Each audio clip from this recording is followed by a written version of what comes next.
Hello dear class 10 students, आज के इस सेशन में हम डिस्कस करने जा रहे हैं सीबीएसई की एक latest announcement for the very new session 2022-23।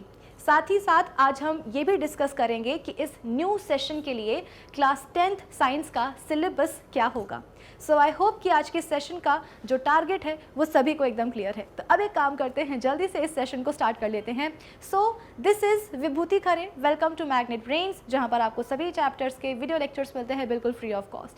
यानी कि मैग्नेट ब्रेन्स में आपको 2 चैप्टर्स पढ़ने के बाद किसी भी तरह का पेमेंट करने की या पैकेज परचेज करने की रिक्वायरमेंट बिल्कुल भी नहीं है, क्योंकि मैग्नेट ब्रेन्स आप सभी तक पहुँचा रहा है क्वालिटी एजुकेशन बिल्कुल free of cost.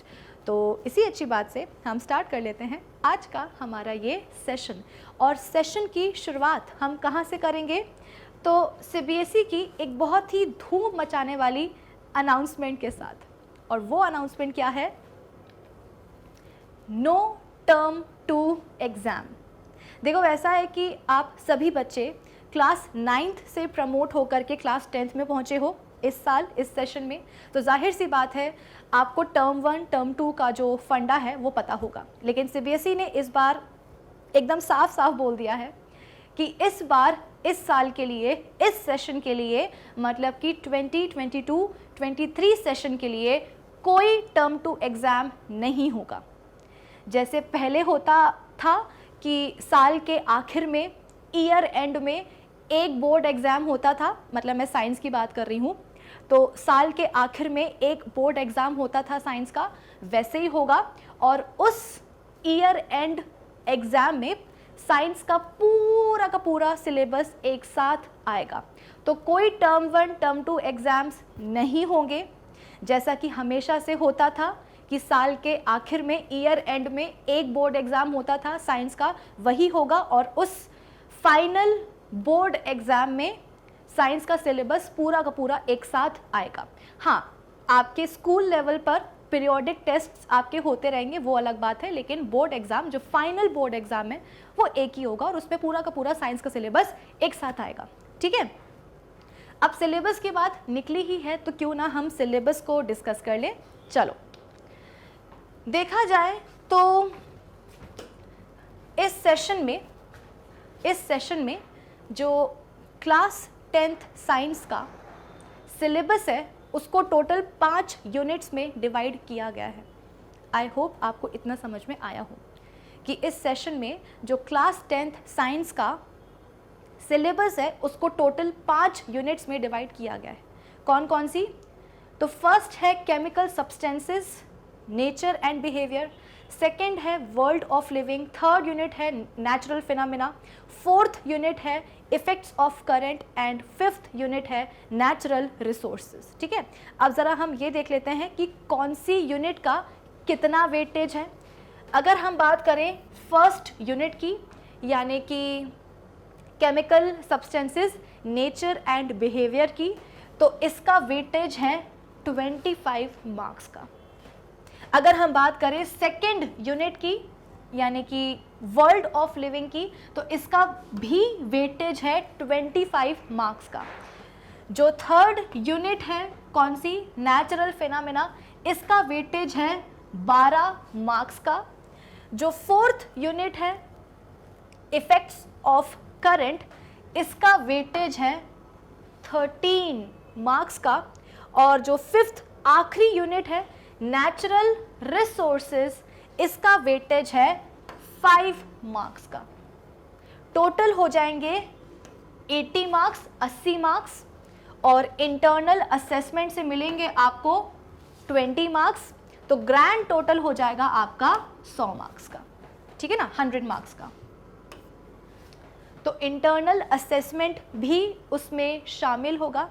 Internal assessment से आपको मिलेंगे रिमेनिंग 20 मार्क्स। ठीक है, और कुल मिलाकर के ग्रैंड टोटल क्या हो जाएगा? 100 मार्क्स। ठीक है, चलो अब ज़रा एक काम करो, अपनी जो एनसीईआरटी बुक है फटाफट वो निकाल करके बैठ जाओ। क्यों? क्योंकि जितना भी सिलेबस मैं आपको यहाँ पर बताने जा रही हूँ वो पूरा का पूरा सिलेबस आप मार्क करोगे अपनी एनसीईआरटी बुक में, क्लास 10th साइंस की। जो एनसीईआरटी बुक है वो प्लीज़ निकाल करके बैठ जाइए, क्योंकि अब हम मार्किंग करने वाले हैं कि आपको कौन कौन से चैप्टर्स पढ़ने हैं और कौन कौन से नहीं पढ़ने हैं। ठीक है, चलो हम स्टार्ट करते हैं फर्स्ट चैप्टर के साथ, जो कि कौन सा है, केमिकल रिएक्शंस एंड इक्वेशंस। और देखो मेरे पास भी मेरी एनसीईआरटी बुक है, तो इसीलिए मैं आपसे बोल रही हूँ कि आप भी अपनी अपनी एनसीईआरटी बुक्स लेकर के बैठ जाइए और बुक में ही जो इंडेक्स है वहाँ पर मार्क करते जाइए कि कौन सा चैप्टर हमें पढ़ना है, कौन सा नहीं पढ़ना है, जो चैप्टर पढ़ना है उसमें कौन कौन से टॉपिक्स पढ़ने हैं, कौन कौन से नहीं पढ़ने हैं। ठीक है, तो जो फर्स्ट चैप्टर है केमिकल रिएक्शंस एंड इक्वेशंस, इसमें आपको कोरोजन एंड रेंसिडिटी नहीं पढ़ना है। ठीक है, कोरोजन एंड रेंसिडिटी ये दोनों ही टॉपिक्स आपको नहीं पढ़ने। लिख करके, मतलब हाँ, लिख करके जो है उसको आप एकदम ऐसे काट देना ताकि आपको जो है याद रहे। ठीक है, तो chemical reactions and equations, chemical reaction and equation, मतलब केमिकल रिएक्शंस एंड इक्वेशंस जो आपका चैप्टर है, उस चैप्टर में आपको कोरोजन एंड रेंसिडिटी नहीं पढ़ना है, उसके अलावा सब पढ़ना है। तो पेज नंबर जो आपका 13 है, जो पेज नंबर आपका 13 है, वो आपने नहीं पढ़ना है। इसलिए मैं कह रही हूँ कि एनसीईआरटी बुक निकाल करके बैठ जाओ और मेरे साथ साथ मार्क करते जाओ। तो जो फर्स्ट चैप्टर है, very first chapter of chemistry, chemical reactions and equations, इसमें आपको कोरोजन एंड रेंसिडिटी नहीं पढ़ना है। पेज नंबर 13 आपको नहीं पढ़ना है, उसके अलावा सब कुछ पढ़ना है। फिर जो आपका नेक्स्ट चैप्टर है, कौन सा, एसिड्स, बेसिस एंड सॉल्ट्स। तो एसिड्स, बेसिस एंड सॉल्ट्स में कोई रिडक्शन नहीं है, पूरा का पूरा चैप्टर आपको पढ़ना है। तो आप उसको क्या कर सकते हो, टिक मार्क कर सकते हो इंडेक्स में कि पूरा चैप्टर पढ़ना है। फिर इसके बाद में जो आपका थर्ड चैप्टर है क्लास 10th केमिस्ट्री का, क्लास 10th केमिस्ट्री का जो थर्ड चैप्टर है मेटल्स एंड नॉन मेटल्स, वो भी आपको पूरा का पूरा पढ़ना है, उसमें भी कोई रिडक्शन नहीं है। ठीक है, फिर इसके बाद में जो आपका फोर्थ चैप्टर है, कौन सा, कार्बन एंड इट्स कंपाउंड्स। पिछले साल ये ऑलमोस्ट आधा चैप्टर जो है ना हटा दिया गया था, लेकिन इस बार पूरा का पूरा चैप्टर एक साथ आपको पढ़ना है, इसमें भी कोई रिडक्शन नहीं है।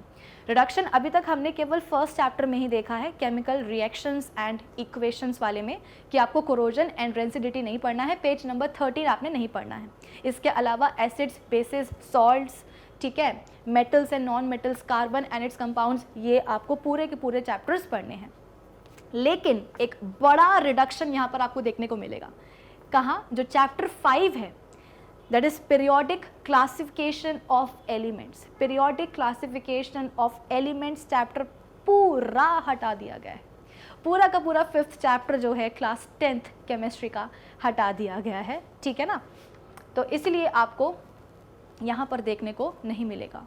तो एक लंबा सा जो है ना क्रॉस मार देना, कहाँ, इंडेक्स में, यहाँ पे इंडेक्स में, कहाँ, तो पीरियोडिक जो 5th चैप्टर है, पीरियोडिक क्लासिफिकेशन ऑफ एलिमेंट्स में। ठीक है, रीज़न क्या है पूरा का पूरा चैप्टर ही हटाने का, क्योंकि ये जो चैप्टर है ना, ये अगर आप 11th 12th में, मतलब अगर क्या जाओगे 11th 12th में केमिस्ट्री अगर लेते हो, है ना, साइंस लेते हो, तो केमिस्ट्री तो वहाँ पे आपको पढ़नी ही पड़ेगी। तो 11th 12th में जा कर के आपको इसी चैप्टर का एक एडवांस फॉर्म देखने को मिलेगा। 11th 12th में periodic classification of elements chapter का आपको एक एडवांस फॉर्म देखने को मिलेगा। वहाँ पर भी आपको S block, P block, D block, सारे एलिमेंट्स पढ़ने हैं, ऐसे ही पढ़ने हैं। तो सीबीएसई ने सोचा होगा कि भाई अगर आगे जाकर के बच्चा साइंस लेगा तो पढ़ ही लेगा, तो अभी हटा देते हैं, हटा दिया। ठीक है, तो periodic classification of elements chapter पूरा हटा दिया गया है। Okay, moving on to next chapter, that is chapter number 6, life processes. कोई रिडक्शन नहीं है, पूरा पढ़ना है चैप्टर। फिर इसके बाद में कंट्रोल एंड कोऑर्डिनेशन, पिछले साल ये चैप्टर पूरा हटा दिया था, इस साल नहीं हटाया है, पूरा का पूरा चैप्टर आपको जो है पढ़ना है, control and coordination chapter. Okay, फिर जो नेक्स्ट चैप्टर है आपका हाउ डू ऑर्गेनिजम्स रिप्रोड्यूस, ये भी पूरा का पूरा पढ़ना है, इसमें भी कोई रिडक्शन नहीं है। जो 9th चैप्टर है आपका हेरिडिटी एंड इवोल्यूशन, इसमें आपको इवोल्यूशन नहीं पढ़ना है भाई, नहीं पढ़ना है। Page number 147, page number 147, page number 147 के आगे से आपको कुछ नहीं पढ़ना है, ठीक है ना। जो टॉपिक दिया है आई गेस वो 9.3 है, ठीक है ना, 9.3 है। एक बार मैं चेक कर लेती हूँ, 9.3 है ना, हाँ जी, ये देखो जो आपका 9.3 टॉपिक है, ये 9.3.1 जो टॉपिक है आपका कौन सा, हाँ ये वाला 9.31 जो 31 टॉपिक है आपका, एवोल्यूशन नहीं पढ़ना है, बिल्कुल नहीं पढ़ना है, ठीक है। क्यों? वही रीज़न है कि अगर बच्चा 11th-12th में जाकर के बायोलॉजी लेगा तो उसको 11th-12th में जाकर के एवोल्यूशन का ही एक एडवांस फॉर्म पढ़ना है, तो वहाँ पे तो बच्चा पढ़ ही लेगा, तो यहाँ पे ना पढ़ाएं, क्या दिक्कत है, ठीक है।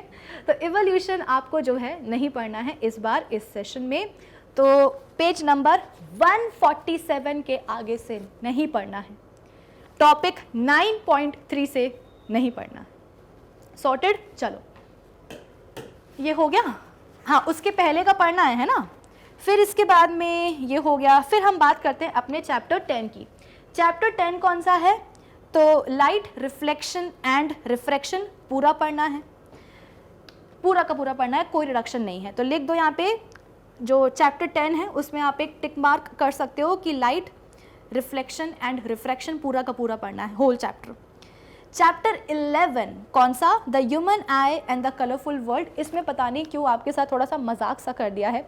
एक छोटा सा टॉपिक है चैप्टर के आखिरी में कि सनराइज़ और सनसेट पर कलर क्या होता है ना, स्काई का, सन का, वो जो है आपको नहीं पढ़ना है, बाकी पूरा का पूरा चैप्टर आपको एज इट इज़ पढ़ना है। तो light reflection and refraction chapter में कोई रिडक्शन नहीं है। Human I and the colourful world में आपको क्या हटाना है, देखो यहाँ पे मेंशन किया गया है, excluding the colour of the sun at sunrise and sunset. Sunrise और सनसेट पर सन का कलर क्या होता है ये आपको नहीं पढ़ना है, इसको एक्सक्लूड करना है, हटा दो इसको। बाकी पूरा का पूरा चैप्टर आपने पढ़ना है ना। जो विजन डिफेक्ट्स हैं, विजन कैसे होता है, ह्यूमन आई का स्ट्रक्चर क्या है, वो सब आपको पढ़ना है। बस सनराइज और सनसेट के टाइम पर सन का कलर क्या होता है ये नहीं पढ़ना, ओके। फिर इसके बाद में चैप्टर 12। चैप्टर 12 में आप बोल सकते हो कि जो इलेक्ट्रिसिटी है, जो चैप्टर 12 है आपका इलेक्ट्रिसिटी, वो पूरा का पूरा पढ़ना है, उसमें कोई रिडक्शन नहीं है।